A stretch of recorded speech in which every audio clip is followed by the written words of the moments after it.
Rotarian Dr. Venkateswarao, Venkapadma Hospital, Vijayanagaram. Happy morning to all of you. April 7th is the World Health Day. This is the 76th year of the World Health Day.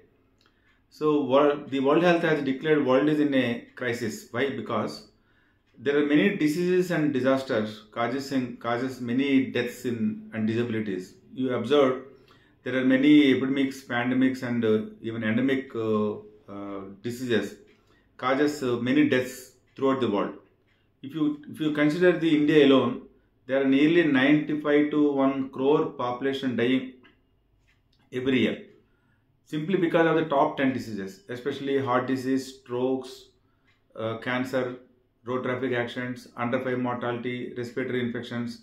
Like that, there are top 10 diseases which causes there are nearly 95 to 1 crore populations are dying every year. Second thing is the conflicts. The conflicts between the two countries, war between the two countries causes deaths of many lives, deaths of many people, and disabilities of many people, pain, suffering, and even especially psychological issues and hunger. Third factor is burning of the fossil fuels. Especially it causes indoor and outdoor pollution. It leads to deaths in every 5 seconds. Imagine. The other thing, so that's why this year the World Health Organization theme is My Health and My Right. Why? Because because every individual everywhere in the world, irrespective of the caste, creed, race, and everything, he is supposed to have the following rights, especially quality health services, quality education, quality information, safe drinking water, clean air, good nutrition, especially quality housing, and decent working environment and surroundings, as well as the non-discrimination.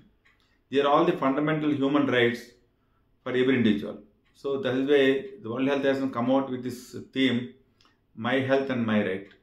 My friends, World Health Organization has declared this fundamental theme, so everybody follows and everybody keep their health and wealth properly, and everybody should be happy. Thank you very much.